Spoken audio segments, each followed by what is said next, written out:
말씀에 의한 삶을 우리가 살려면 성경에서 말씀하고 있는 하나님의 뜻과 목적, 그것을 우리의 생명처럼 여기고 그것을 우리의 삶에 적용하는 그런 삶을 살아야 되겠지요. 그것과 함께 우리가 말하는 신학, 바로 교리적인 거죠. 이런 분 모두가 다 성경에서 와야 될 뿐 아니라 그것이 하나의 전통, 그 다음에 이성, 그 다음에 체험, 이런 모든 것이 합해져서 교리라고 하는, 신학이라고 하는 것이 형성되어집니다. 근데 그 신학을 형성하는 전통이나 이성이나 체험, 이 모든 것은 어디 권위 아래에 있어야 되느냐?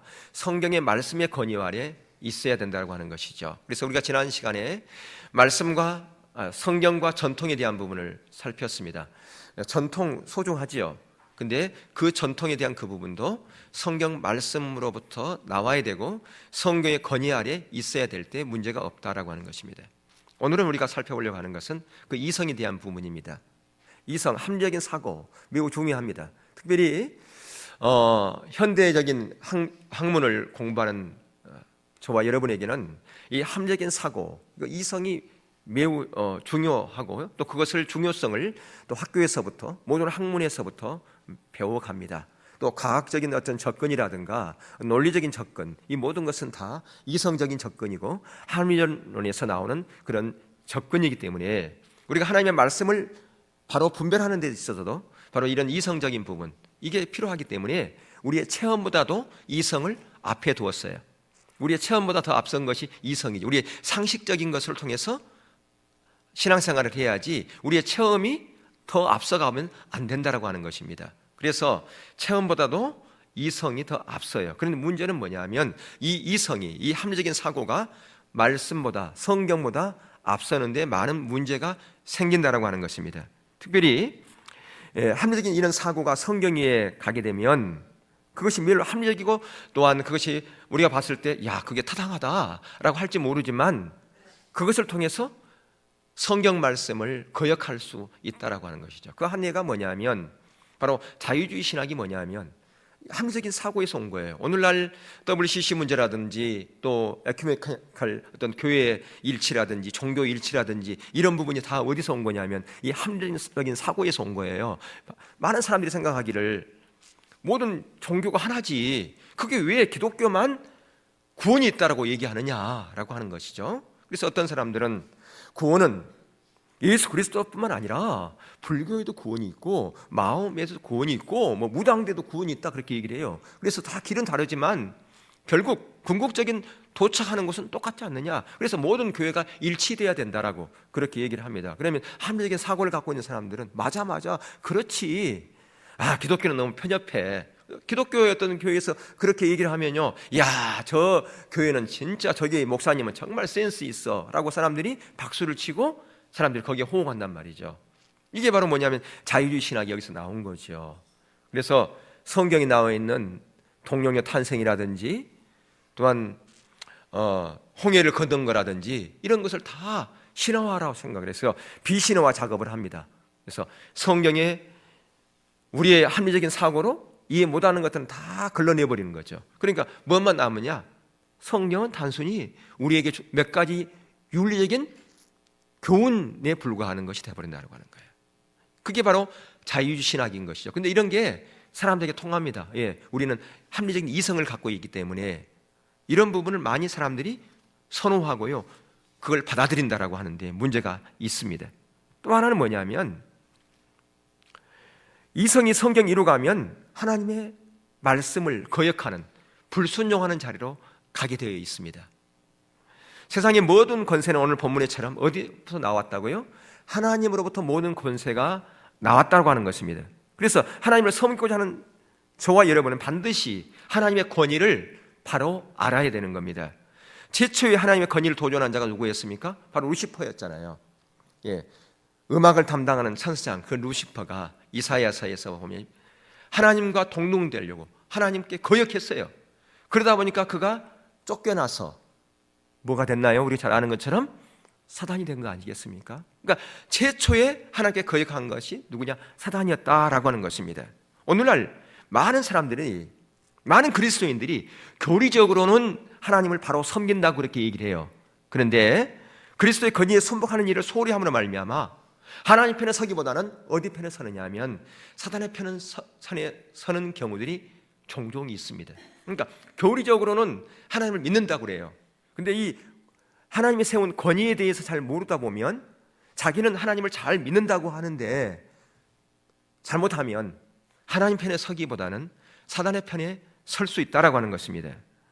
여러분, 제가 이야기 하나, 실제로 있었던 이야기 하나를 제가 소개해 드릴게요. 어떤 목사님이 둘째 아들이 학교 선생님으로부터 얘가 좀 선생님 말에 잘 집중을 못한다는 그런 얘기를 들었어요. 너무 속상했어요. 그래서 그 둘째 아들을 불러다가 좀 이렇게 좋은 얘기를 좀 이렇게 해줬어요. 그랬더니 그 아들이 억울하다는 듯이 자기 얘기를 이렇게 합니다. 아빠, 그게 아니에요. 저 뒤에 있는 친구들이 자꾸 나한테 장난질을 걸어서 내가 그러지 말라고 자꾸 뒤돌아보면서 그렇게 했는데 선생님은 그걸 몰라줘요. 그러면 선생님한테 있는 그대로 좀 얘기를 하지. 그랬더니 있는 그대로 얘기했는데요, 선생님은 친구들 잘못하면 고자질하지 말고 너만 잘하면 돼 라고 그렇게 얘기했다는 거예요. 선생님은 저만 미워해요. 그렇게 얘기를 해야 되는 거죠. 예, 그러니까 아직도 선생님에 대한 마음이 안 풀듯이 떨리듯이 선생님은 저만 미워하고요, 저만 나무라고 막 그래요. 예, 여러분, 학창 시절을 보내면서 이런 똑같은 건 아니지만 그런 비슷한 경험을 아마 한 사람도 있을 겁니다. 예. 근데 이것뿐 아니라 가정에서도 마찬가지입니다. 부모의 아버지에 대해서는 권위, 선생님에 대한 게 교회에서도 마찬가지고. 예. 그러니까 이런 교회에서도 목회자에 대한 권위, 이런 부분도 바로 이렇게 다 잘 서로 간에 되어지면 좋은데 그런 부분들이 잘 되어지지 않아서 우리가 속상하는 경우들이 많지 않습니까? 그러다 보면 우리들의 마음속에서 자연스럽게 뭐가 생겨나느냐 하면 권위에 대한 반감이 생겨나기 마련입니다. 그래서 현대를 살아가는 많은 사람들이 권위라는 그런 단어를 잃어버려요. 아까도 말씀드렸지만 이런 합리적인 사고, 이런 부분에 대해서 우리 강하다 보니까 어떤 권위에 대한 이런 부분을 잃어가고 있습니다. 가정에서 그러다 보니까 아버지의 권위가 사라져가고 있고요, 학교에서 선생님에 대한 권위가 사라져가고 있고요, 교회에서도 목회자에 대한 권위가 예전처럼 그렇게 세워지지 않는 경우들이 오늘날 그래요. 그래서 21세기를 살아가는 사람들에게 권위라는 단어는 별로 좋은 감정으로 다가오지 않아요. 이 권위 그러면 괜히 그거에 대해서 반감을 갖고 그거에 대해서 정서감으로 좋은 마음을 들지 않는다라고 말입니다. 그럼에도 불구하고 권위를 바로 아는 것이 참다운 삶, 참다운 신앙생활을 하는 데 있어서 매우 필요합니다. 하나님으로부터 놀라운 은혜와 생명과 복을 받고자 한다면 바로 이 권위에 대한 부분을 여러분 바로 알으셔야 됩니다. 하나님께서 우리를 하나님의 자녀로 택하실 때요, 가장 먼저 하나님의 어떤 하나님을 섬기는데 우선을 두는 게 아니었어요. 하나님을 섬기는 것 전에 하나님의 뜻과 하나님의 목적에 순종하기를 하나님께서는 원하셨다 그 말입니다. 하나님을 섬기는 것은, 진정으로 하나님을 섬기는 것은 하나님의 뜻을 바로 알고 하나님의 목적을 바로 알고 그 뜻과 목적에 순종하는 것이, 그게 바로 하나님을 바로 섬기는 겁니다. 예배의 자리도 마찬가지고요, 봉사의 자리, 섬김의 자리 모두가 다 마찬가지입니다. 근데 우리의 신앙생활 가운데 거역에 포함되면요, 그런 자리에 있으면서 예배를 드리면 하나님께서 그 예배를 받으신 것이 아니라 누가 그 예배를 가로챈 줄 아세요? 사단이 그 예배를 가로챕니다. 내가 권위에 불순종하는 거역의 자리에서 예배를 드리면 그 예배는 하나님이 받는 게 아니에요. 누가 받는 것이냐? 사단이 그 예배를 받는 거라고 말이에요. 여러분, 사울왕이 바로 그랬어요. 사울왕이 정말 하나님께 제사를 드리기 위해서 좋은 짐승들을 예비하고 그걸 드렸어요. 근데 하나님이 그걸 받으셨나요? 하나님 안 받으셨어요.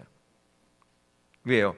순종의 문제, 바로 권위의 거역의 문제가 그를 발목 잡고 있었다 그 말이에요. 그래서 하나님께서 제사보다 뭐가 낫다고 그랬어요? 순종이 낫다고 하는 말씀이에요. 바로 그 말씀이라 그 말입니다.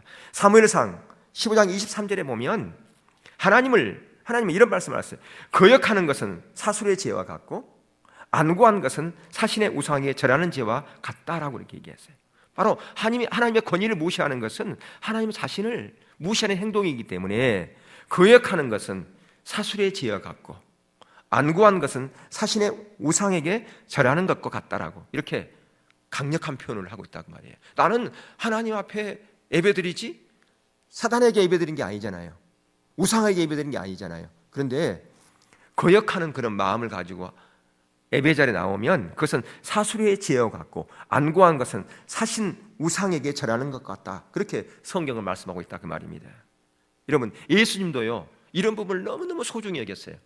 예수님은 이 땅 가운데서 오셨어요. 마태복음 26장에 보면 예수님께서 체포당하지 않습니까? 체포당할 때 예수님은 이 두 번의 재판을 받습니다.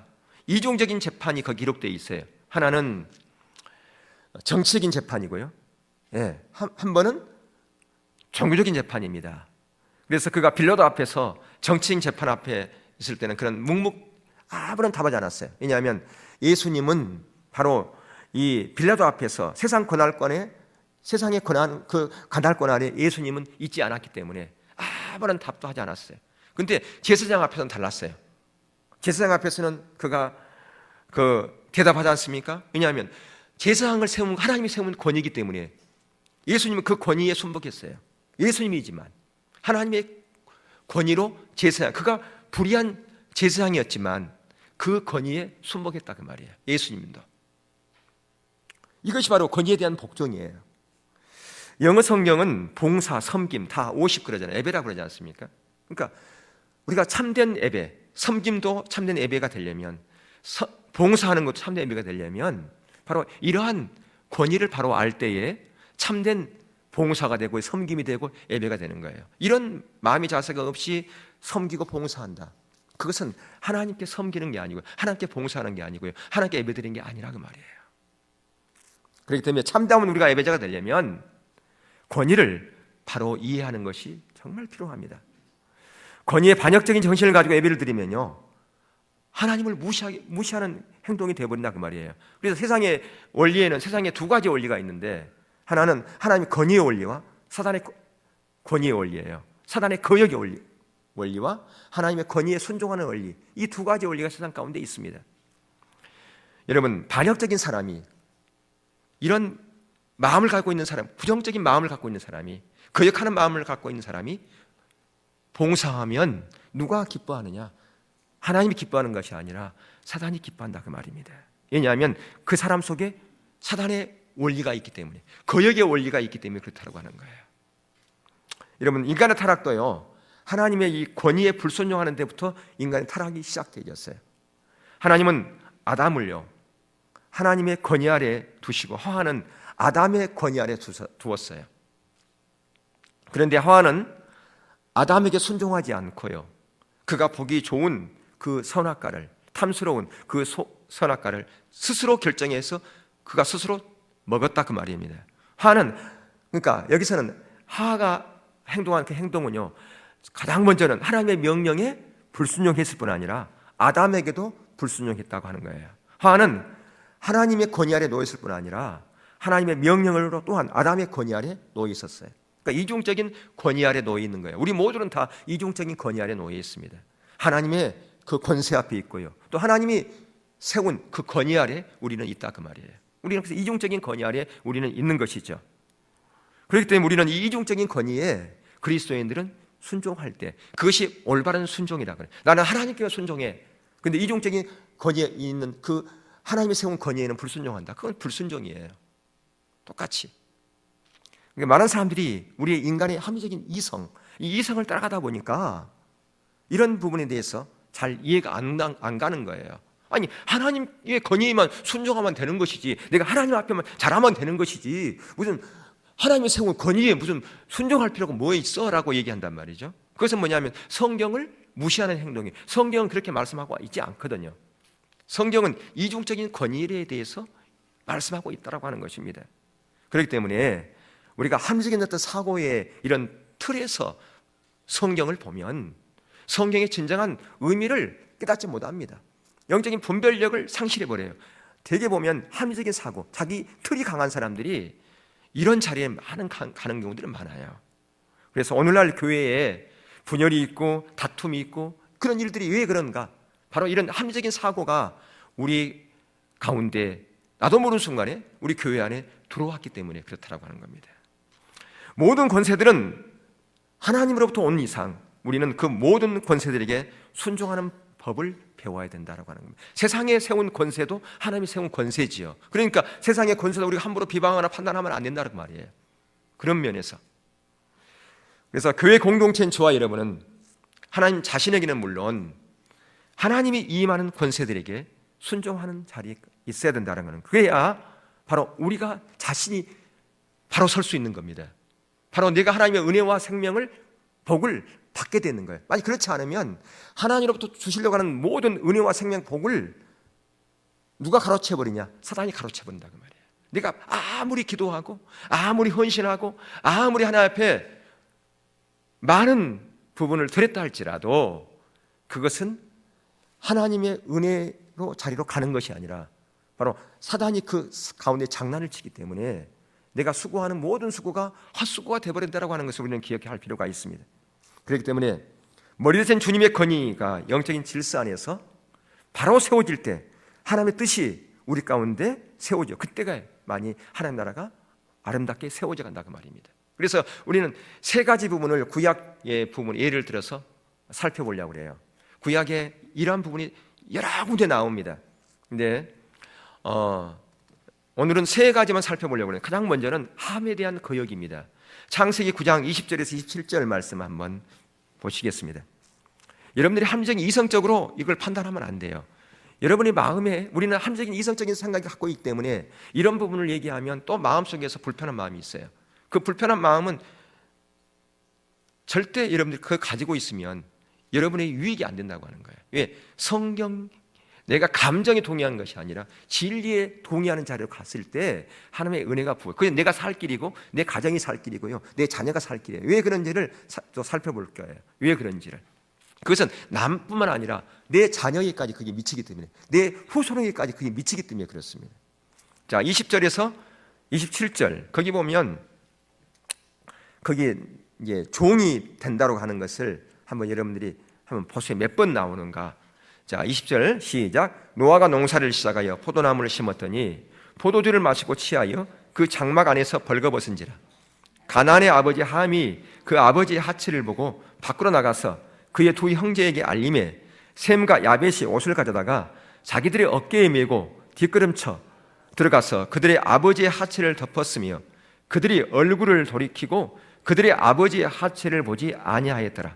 노아가 술이 깨 그의 작은 아들이 자기에게 행한 일을 알고 이에 이르되 가나안은 저주를 받아 그의 형제의 종들의 종이 되기를 원하노라 하고, 또 이르되 셈의 하나님 여호와를 찬송하리이다. 가나안은 셈의 종이 되고 하나님이 야벳을 창대하게 하사 셈의 장막에 거하게 하시고 가나안은 그의 종이 되게 하시기를 원하노라 하였더라.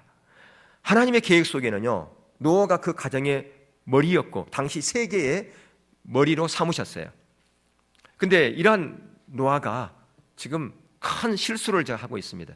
포도주를 먹고 취해가지고 발가벗었다고 하는 거예요. 그러니까 노아가 잘못했죠. 근데 그 아버지의 그런 모습을 누가 먼저 발견했느냐? 함이 먼저 발견했어요. 그리고 그런 모습을 보고서 저기 형제들한테 가가지고 그 아버지의 모습을, 그것을 얘기했어요. 수치스러운 모습을 그렇게 얘기했단 말이에요. 전적으로 노아가 잘못했죠. 근데 함은 권위자의 위엄을 알지 못했다 그 말이에요. 하나님이 세운 권위를 그는 알지 못했다. 하나님이 임명하신 가정의 권위자였지만 지금 그 가실이죠. 잘못된 거죠. 그 잘못된 것을 지금 얘기하고 있어요. 그것을 드러냈다 그 말이에요. 함이 권위자의 실수한 것을 드러낸 거예요. 지금. 그러니까 그 권위자의 그 위엄을 인정하지 않았다 그 말이에요. 그러니까 거역하는 마음이 그 안에 있었다고 하는 것이죠. 그걸 덮어야 되는데도 불구하고 덮지 않고 그것을 사람들에게 오픈했어요. 형제들에게 오픈했어요. 그러나 셈과 야벳은 달랐어요. 그 아버지의 그 모습을, 그 과실을 보지 않으려고, 실수를 보지 않으려고 옷을 가져다가 어깨에 메고 뒷걸음치셔서 그걸 덮었잖아요. 그 뭐냐면 그 과실을, 잘못된 것, 실수를 덮었다는 거예요. 그걸 보지 않으려고 했다는 거예요. 한 사람은 그것을 보고 그걸 드러냈고 한 사람은 그걸 보지 않으려고 그러고 덮었다고 하는 거예요. 근데 우리의 함정의 이성으로 봤을 때 이게 이해가 됩니까? 함정의 이성으로 봤을 때는 그 잘못된 것을 얘기를 해야 하잖아요. 그걸요. 근데 성경 그렇게 얘기하지 않고 있다고 말이에요. 잘못한 것이니까 잘못했다고 얘기해 줘야 되잖아요. 근데 성경은 그렇게 하지 않고 있다라고 하는 것입니다. 왜냐하면 하나님께 세운 권위자였기 때문에 하나님의 권위자에게 거역하는 것은 결국은 하나님께 거역하는 것이 되기 때문에 그걸 지금 보여주시기 위한 거라고 하는 것입니다. 그러니까 여기서 지금 노아의 실수를 통해서 누가 진정으로 순종하는 자인지 누가 거역하는 자인지를 드러나게 만든 거예요. 그러니까 우연한 일이 아니었다고 하는 것이, 물론 실수했지만 그 실수를 통해서 어떤 일이 벌어졌는가, 누가 거역한 거고 누가 진정으로 순종하는 자가 드러나 버린 거예요. 여기서 자잘못이 밝혀져 버렸다 그 말입니다. 근데 이러한 이 부분은 매우 이 전염성이 있습니다. 이런 부분들이, 그러니까 이 부정적인 부분들은 오염이 강해요. 이 합리적인 사고의 부정적인 생각은 그 얘기하면 그러네, 그 말이 맞네. 사람들이, 우리는 합리적인 이성을 갖고 있기 때문에, 합리적인 사고를 갖고 있기 때문에 성경적인 이 권위의 이름보다도 합리적인 이성으로 말하면 그게 훨씬 더 잘 받아들여요. 그래서 그걸 쉽게 받아들여요. 이게 그래서 전염성이 있다, 오염성이 있다 그 말이에요. 그래서 우리 가운데 이런 오염된 것이 이런 거 있다면 그것을 철저하게 여러분들이 씻어내야 돼요. 왜? 여러분이 살 길이기 때문에 그렇습니다. 그래서 노아가 술에 깨어가지고 예언하지 않습니까? 근데 거기 여러분 아까 성경에 보셨죠? 함을 저주하면서, 저주라고 봐요 저는 이걸요. 왜냐하면 너는 가나안이죠, 이 함이. 너는 셈의 종들의 종이 된다는 거예요. 그러니까 그냥 종이 아니라 셈의 종의 종이라고 하는 노예란 얘기예요. 이건 저주죠, 이게요. 얼마나. 그런데 그 다음에 또 종이 될 것이라고 또 두 번 또 강조합니다. 근데 셈과 야벳은 달랐잖아요. 거기 보면 셈과 야벳은 축복을 받습니다. 예수님은 어느 계통으로 오셨을까요? 셈의 계통으로 오셨어요. 셈의 계통으로. 그 야벳은 보면 그 셈의 집에, 장막집에 거한다라고 그러지 않습니까? 바로 우리가 어떤 사람들이 그래요. 야벳이라, 후손이라고. 그 셈의 그 장막집에 우리가 거하는 자기 때문에 다 축복받은 자들입니다. 그러니까 저와 여러분들은요, 그런 이 부분에서 오염되면 안 된다 그 말이에요. 하나님의 놀라운 은혜와 생명과 복을 받으려면 이런 자리에 절대로 가서는 안 된다라고 하는 것입니다. 근데 이게 함 혼자만의 그 어떤 저주가 아니었어요. 어떻게 됐습니까? 함의 후손까지 계속해서 거기에 물려받았단 말이에요. 이게 나만뿐만 아니라, 나만은 아니라 내 자녀에게까지, 내 자녀 계속까지 이게 물러간다라고 하는데 문제가 있습니다. 우리는 많은 경우에 자녀들 위해서 기도 많이 하잖아요. 복 받아달라고. 근데 내가 이런 자리에 있으면서 기도해봐야 그 기도는 아무런 의미가 없다라고 말이에요. 아무 의미 없어요. 두 번째, 나답과 아비후가 불을 들이는 얘기가 나오잖아요. 어디에 나온? 레위기 10장 1절 2절에 보면요. 한번 읽어볼까요? 시작. 아론의 아들 나답과 아비후가 각기 향로를 가져다가 여호와께서 명령하시지 아니하신 다른 불을 담아 여호와 앞에 분향하였더니 불이 여호와 앞에서 나와 그들을 삼킴에 그들이 여호와 앞에서 죽은지라. 나답과 아비후는 제사장이었어요. 근데 바로 아버지가 아론도 제사장이지 않습니까? 근데 아버지 아론 제사장과 달랐어요. 이 나답과 아비후도 똑같은 제사장이었지만 아버지 아론을 돕는 자로서의 제사장이었습니다. 그러니까 모든 제사의 시작과 끝, 모든 집전을 누가 해야 되느냐? 아론이 해야 되고, 아론의 지시에 따라서 이 나답과 아비후는 돕는 자였다 그 말이에요. 자기가 선택해서 스스로 제사를 드리면 안 됐다 그 말이에요. 모든 것이 누구의 권위 아래에 있으니까, 바로 아론 제사장의 권위 아래에 있으니까 이도 제사장이에요. 이들도 리더라 그 말이에요. 나도 리더니까 나도 마음대로 내 마음대로 할 수 있어 라고 하는 게 아니라 그 말이에요. 아론 제사장의 권위 아래서 모든 것이 이루어져야 되는데, 나도 제사장인데, 나도 리더인데, 나도 스스로 할 수 있어 라고 그렇게 생각하고 다른 불을 들었다고 하는 거예요. 이게 이제 여기서 지금 문제가 뭐냐면 아론의 권위 아래서 일해야 되는데 자기가 스스로 자기 권위를 드러냈기 때문에 이게 이제 문제가 된 거라 그 말입니다. 그러니까 다른 불이라고 하는 것은 명령을 받지 않고, 그러니까 아론이 제사를 드려라, 이번 내가 못 드리니까 너희들이 드려라, 그렇게 했으면 자기들이 해야 되잖아요. 근데 그런 지시도 받지 않고 자기들이 스스로 제사를 드렸다 그 말이에요. 권위에 순종함이 없이. 그러니까 하나님을 섬기는 것과 다른 불을 드리는 것은 우리가 보면 매우 그게 비슷한 것 같지만 차원적으로 다르는 겁니다. 그러니까 다른 불을 드리는 것도 제사 드리는 거예요. 이게요. 그러니까 하나님을 섬기는, 그러니까 나도 하나님을 섬기기 때문에 내가 지금 예배드려요. 나답과 아비후가 그렇게 얘기했을 거 아니겠어요? 내가 지금 이렇게 다른 불을 드리는 것은 내가 하나님을 섬기기 때문에 하나님께 예배드리려고 한 것이다 라고 이렇게 말할지 몰라요. 그러나 이건 차원이 달라요. 우리가 보기엔, 사람들이 보기에는 나답과 아비후가 하나님께 귀한 예배를 드리고 있구나 라고 생각할지 모르겠지만 그것은 하나님의 관점에서 봤을 때는 귀한 예배가 아니라 그는 거역 예배를 드리고 있는 거예요. 하나님께 드린 게 아니라 그 말이에요. 사단에게 드리는 거예요. 그것은요. 그래서 그 결과가 어떻게 됐어요? 죽음이에요. 그럼 오늘날 우리가 그렇게 죽느냐? 그건 아니겠지요. 그러나 영적으로 피폐해질 수밖에 없고요, 영적으로 죽을 수밖에 없는 그런 자리에 가게 되는 겁니다. 영적인 생명이 흐를 수 없는 거예요. 그러면 죽은 거지요. 영적인 생명이 기도해도 응답이 없어. 풀리지가 않아. 모든 것이 다 막혀. 그럼 이게 죽은 거 아닙니까? 영적으로. 왜 그런가요? 이게요. 바로 이런 순종의 문제라는 말이에요. 영적인 권위에 순종하지 않는 부분을 우리는 그냥 제쳐놓고 내가 하나님께 많이 헌신하고 많이 내가 섬기니까 모든 게 잘 될 거라 생각한다는 말이에요. 우리가 신앙의 본질을 추구하는 거 정말 소중하잖아요. 십자가 복음을 우리가 추구하는 거 정말 귀한 일이지 않습니까? 그런데 이것보다 더 소중한 게 뭐냐면 이런 부분이에요. 이런 영적인 권위의 부분이 안 되어서 내가 신앙의 본질을 추구하고 십자가 복음을 내가 공부한다, 무슨 의미가 있겠습니까? 아무런 의미가 없지요. 그러니까 이런 영적인 권위, 이런 부분이 기본적인 것이 안 돼 있으면서 우리가 십자가의 복음, 신앙의 본질 말할 자격이 없다 그 말이에요.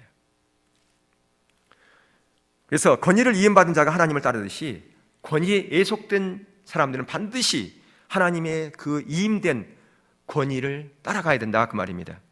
그래서 오늘날 어떤 그리스도인들은 이런 것을 제쳐놓고 무시한 채 독자적으로 하나님을 섬기려고 그래요. 근데 이것은 자기도 모른 채요, 하나님의 권위 아래 하나님을 거역하는 그런 행동이다 그 말입니다. 근데 그것을 잘 몰라요. 그런 부분들을. 여러분 열심히 예배드리고 열심히 기도하고 봉사할지 모르지만 그게 안 된단 말이에요. 그러니까 자기는 정말 선한 동기를 가지고 할 수 있어요. 선한 동기를 가지고. 예를 들어서 여러분 오이코스 예배에 드리는 것은 지금 제가 얘기한 것은 오이코스 나눔하는 거예요. 이게요. 근데 그것을 제쳐놓고 다른 사람의 성경 지식이 많으니까 성경 지식 공부를 하고요, 그걸 따로 해버린다. 그러면 내 권위 아래 안 선 거죠. 그게 아무리 귀한 거지만 그게 다른 불 드리는 거예요. 그게 다른 불 드리는 겁니다. 그걸. 여러분 그걸 아셔야 돼요. 근데 사람들은 그걸 몰라요. 그런 부분을. 그게 무슨 의미인지도 몰라요. 그 다른 불 드린다고 하는 의미가 무엇인지도 모르고 그냥 선한 동기, 좋은 의미니까 하자라고 그렇게 한다고 말이에요. 마지막으로 아론과 미리암의 그 얘기를 좀 하려고 해요. 민수기 12장에 보면 아론과 그 미리암이 모세를 책망하는 내용이 나와요. 그리고 미리암이 그것 때문에 문둥병이 걸린 얘기는 여러분 잘 아실 거예요. 아론은 모세의 형입니다. 미리암은요 모세의 누나예요. 어쩌면 모세가 갓난아기 이길 때 미리암이 모세를 업고 키웠는지도 몰라요. 갈대 상자를 나일강에 띄우기 전까지. 나이가 그렇게 차이 날 거예요. 그러니까 가정에서의 권위자는 아론일 수 있고요, 미리암일 수 있어요. 근데 사역적인 부분의 그 권위는 누구에게 하나님께 두셨는가? 모세에게 뒀다 그 말이에요. 모세에게. 근데 지금 이제 사건의 발단이 이 모세가 에티오피아 여인, 아프리카 그러니까 구스의 여인 함의 후손이죠. 거기서 아내를 취했어요. 그래서 이걸 지금 이제 책망합니다. 미리암과 아론이. 물론 잘못했지요. 그러니까 이런 아내 이런 거 하는 것도 잘해야지요. 근데 지금 모세가 잘못한 부분이 분명히 있어요. 그럼에도 불구하고 이들은 가정적인 부분에서, 그러니까 누나로서 형으로서 얼마든지 그런 부분을 지적할 수 있습니다. 근데 문제는 뭐냐면 사역적인 문제를 갖고 같이 걸고 넘어졌어요. 사역적인 부분은 누구에게 뒀는데? 모세에게 뒀는데. 오늘날 많은 사람들이 그래요. 사역적인 부분을 건드려요. 교회에서. 사역적인 부분을 건드리면 안 돼요. 근데 사역적인 부분을 건드려요. 뭐라고 하냐? 나도 하나님의 음성 들어. 나도 리더. 여러분, 아론과 미리암도 리더지 않습니까? 그러니까 나도 하나님의 음성을 듣는데 당신만, 모세만 하나님 듣는 게 아니지 않느냐라고 하는 것이죠. 그래서 거기서 그런 부분을 지금 언급했다 그 말입니다. 뭐라고 하냐면 여호와께서 모세야만 말씀하셨느냐? 우리야도 말씀하지 않느냐? 나도 하나님의 음성을 듣고 나도 하나님을 따라가는 종이야. 그렇게 읽다는 거예요. 사역적인 부분을 가지고 지금 모세에게 접근해 갔다 그 말입니다. 그러니까 가정적인 그런 부분을 자기가 형이고 누나니까 얼마든지 그런 부분을 책망할 수 있어요. 그런데 문제는 사역적인 권위는 모세에게 주었는데 그 사역적인 권위를 지금 건들고 나온다라고 하는 거예요.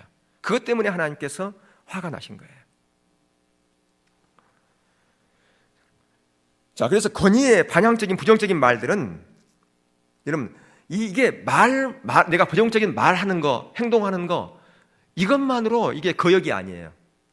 그런 말을 듣고 내가 부정적인 마음을 갖는 거, 내가 그것 때문에 어떤 부분에서 마음이 걸리거나 마음에 어떤 시원함이 없거나 답답하거나 이 모든 것이 있다면 다 여기에 해당되는 겁니다. 근데 이것은 다 어디에 올라가느냐? 하늘에 올라가서 하나님의 귀에 들리는 거예요. 내가 말하지 않았다 할지라도 그게 영향력을 받아서 나도 거기에 동조하는 마음이 있다면 그 모든 것은 다 어디에 올라가? 하나님의 귀에 들어간다고 하는 겁니다. 그래서 아론과 미리암이 모세에게 죄를 범했을 때에 그들은 모세 안에 계신 하나님께 죄를 범한 것이에요. 이게요. 사람이 하나님께 임하신 권위에 도전을 할 때마다 사실 그는 사람에게 속해 있는 하나님께 도전한 것이고 권위로 말미암은 자에게 죄를 범하는 것은 곧 하나님께 죄를 범한 것이다 라고 하는 것을 여러분들이 분명히 알 필요가 있습니다. 권위는 선택적인 것이지 공로에 의해서 만들어진 게 아니에요. 내가 이런 공로가 많이 있으니까 그런 권위가 주어진다. 아니에요. 권위는 선택적인 겁니다. 하나님의 선택에 의해서 권위가 주어지는 거예요. 그래서 하나님께서 이제 이 세 사람을 해막으로 부르지 않습니까? 아론과 미리암과 모세를 해막으로 불렀을 때 아론과 미리암은 의기양양했을 겁니다. 그들은 주저지 않고 같이요, 틀림없이 하나님은 모세를 책망할 거야 라고 아론과 미리암은 그렇게 생각했을지도 모르겠습니다. 왜냐하면 합리적으로 맞잖아요. 이게요. 지금 모세가 구스의 여인, 에디오피아 여인을 아내로 삼으면 안 돼요. 그러니까 그것을 나무랬단 말이에요. 근데 나무라 할 때 뭐까지 같이 건드렸다고요? 사역적인 부분까지 건드렸는데 그건 그들은 잊어버리고 있는 거예요. 그게 사역적인 부분을 건드리지도 몰라. 오늘 많은 사람들이 사역적인 부분 건드리면서도 그게 사역적인 부분 건드리지도 몰라요. 교회 안에서 사역적인 부분은 목회자의 영역이에요. 근데 많은 사람들이 목회자의 영역을 막 건드려요. 사역적인 부분을. 그러면서 그게 무엇이 잘못인지도 모르고 막 함부로 얘기하는 사람들이 있습니다. 그런데 하나님께서는 모세에게 뭐라고 말씀하세요? 모세야말로 온 집에 충성된 종이라 그런 말씀을 해버렸어요. 그러니까 미리암이 얼마나 충격받았겠습니까? 근데 그것으로 끝났으면 좋은데 그 영적 권위 그걸 건드림으로 말미암아 미리암이 어떻게 됐어요? 한센스병이 걸렸어요. 문둥병이 걸렸다 그 말, 나병이 걸려버렸다 그 말이에요. 예. 그렇기 때문에 여러분들 중요한 것은 하나님의 택하신 권위자를 비방하거나 멸시하는 것이 이게 얼마나 큰 잘못인지 여러분 알으셔야 돼요. 여러분들 한번 그런 말씀을 들은 적이 있을지 몰라요. 여주모 목사님 둘째 아들이 서울대를 나왔잖아요. 근데 그분이 그런 얘기를 해요. 그때 한번 제가 몇 번 들은 것 같은데 이 애가 선생님하고 어떤 문제가 생겼었어요. 근데 네가 무조건 가서 잘못했다고 용서를 구해라. 그러니까 그 당시 그 문제에 연루된 애들이 여러 명 있었대요. 근데 선생님한테 가서 그것을 빈 자만이 얘밖에 없었다는 거예요. 가서 무조건 용서를 구했대요. 이게요. 그러면서 뭐라고 얘기냐면 얘가 서울대에 진학할 수 있었던 것은 그때 그걸 통해서 선생님과 관계가 회복되어졌기 때문에 그 권위에 순종했기 때문에 하나님께 그 길을 열으셨다. 그렇게 여러분 들으신 분 있을 거예요 아마요. 그런 얘기를 해요. 하나님이 하셨다고 하는 것이죠. 그리고 이 문둥병에 걸리는 뿐 아니라 미리암은요, 그 거역으로 말미암아서요 일주일 동안 집 밖에서 갇혀 있는 신세가 됐어요. 근데 그것만으로 끝난 게 아니었어요. 하나님의 인도를 따라서 이 장막이 옮겨가야 되는데요, 일주일 동안 떠나지도 못했습니다. 그곳에 그냥 있었어요. 뭐냐면 하나님의 임재가 거쳐버렸다고 말이에요. 거기에 하나님의 임재가 거치고 하나님의 역사가 단절돼 버렸습니다. 다시 말하면 하나님의 놀라운 축복, 하나님의 은혜가 항상 함께하고 있었는데 그게 거저갔다는 거죠. 그러니까 우리가 이런 자리에 있으면요, 아무리 우리가 하나님 앞에 수고하고 헌신하고 노력해도 하나님의 축복이 임할 수가 없어요. 문제가 해결되지 않아요. 오늘날 많은 그리스도인들이 실제로는 하나님께서 임하신 그 권위에 순종하는 것이 전혀 무엇인지도 모르고 살아갑니다. 그것이 무엇인지도 몰라요. 그러면서 자기는 순종하고 있다, 하나님께 순종하고 있다고 그렇게 생각하고 신앙생활 하는 사람들이 많다라고 말이에요. 그렇기 때문에 참으로 순종하는 사람은 어떤 환경이나 문제 가운데서도요 하나님의 권위를 발견하게 될 것이다 그 말이에요. 지금 하나님께서 우리 교회 가운데 우리를 정하고 있는 그런 시간이 아닌가 생각을 합니다. 하나님께 정화할 때는요, 정화할 때는 많은 아픔이 있을 수 있어요. 떨어짐이 있을 수도 있어요. 근데 우리가 지금까지 하나님 보고 왔지 우리가 숫자 보고 온 거 아니잖아요. 하나님께서 우리에게 숫자에 관심을 못 갖게 하고 있어요. 제가 어느 때 또 하나님 숫자를 또 관심 갖게 하고, 그러니까 저는 아예 처음부터 지금까지 오늘 몇 명 예배 드렸는지 저는 쉬어보지도 않습니다. 혹시라도 내가 마음이 숫자에 뺏길까 봐 오늘 몇 명, 여러분 뭐 아시겠지만 교회에서 이렇게 일부 예배 몇 명이 있고 중부도 몇 명이 있고 다 이거 기록하게 돼 있는 그게 있어요. 저는 우리 교회 그거 없습니다. 쉬지도 않습니다. 몇 명이 모여서 예배 드리는지. 근데 최근에 와서 이렇게 좀 숫자가 줄었지 않습니까? 근데 여러분 그것에 연연하지 마세요. 하나님 보고 하셔야지. 거기에 보면 또 우리의 마음이 시험 들고요, 좋지 않아요. 하나님께서 지금 우리를 정화하고 있는 것 같아요. 이럴 때에 여러분이 정말 하나님만 바라보고 하나님의 말씀만 바라보고 하나님의 말씀이 무엇인가 그것에 여러분이 거기에 마음을 둬야지, 합리적인 이성과 합리적인 사고 가지고 그것으로 뭘 판단하거나 그것으로 어떤 것을 보지 마세요. 그러면 여러분 넘어집니다. 여기 지금 구약의 인물들 얘기했잖아요. 이런 사람들 자리가 설 수 있어요. 그러니까 여러분 진짜 우리가 그러니까 조심할 필요가 있다 그 말입니다. 말과 행동 조심해야 돼요. 왜요? 그래야 내가 사니까. 나만 사는 게 아니에요. 내 자녀가 사는 거예요. 내 가정이 사는 거예요. 내 사업터가 사는 거예요. 내 삶의 자리가 사는 거예요. 여러분 혼자만이 아니라 그 말이에요. 여러분의 자녀에까지 거기에 가기 때문에 우리의 신앙은 1대1이 하는가 1대1이란 말이에요. 여러분과 하나님과 1대1의 관계에서 그거에 대해야 된단 말이죠. 다른 사람과 묶여가면 안 돼요. 왜 하나님과 여러분을 1대1로 하나님 불렀지 사는 사람 묶여가려고 그럽니까? 그것이 묶여가지 마세요.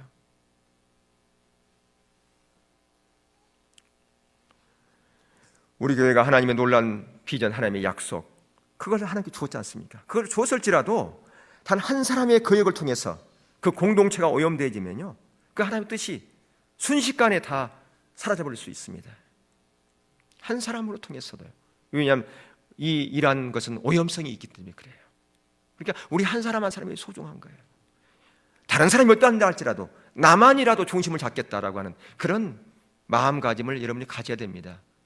그런 사람 한 사람 한 사람이 모아졌을 때 그게 아름다운 공동체가 되어지고요, 그게 진정한 교회 공동체고 예수님이 머리 대신 우리는 지체로서의 그게 세워지는 거죠.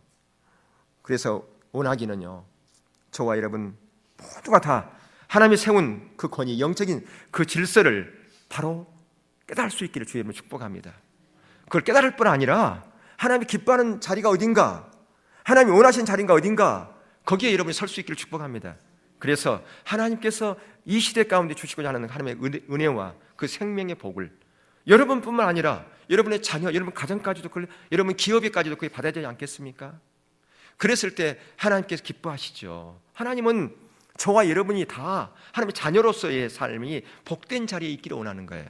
근데 그게 그냥 되는 게 아니라 하나님의 영적인 질서에 의해서 그게 흘러가게 돼 있다 그 말이에요. 그냥 흘러가게 된 게 아니에요. 영적인 질서에 의해서 그 모든 하나님의 은혜와 생명과 복이 흘러가게 돼 있는 거예요. 그게 성경적인 원리라고 말입니다. 그래서 그런 성경적인 원리를 따라서 저와 여러분 모두가 다 하나님의 은혜와 생명과 복을 받는 그런 자리에 있을 수 있기를 주님의 이름으로 축원합니다.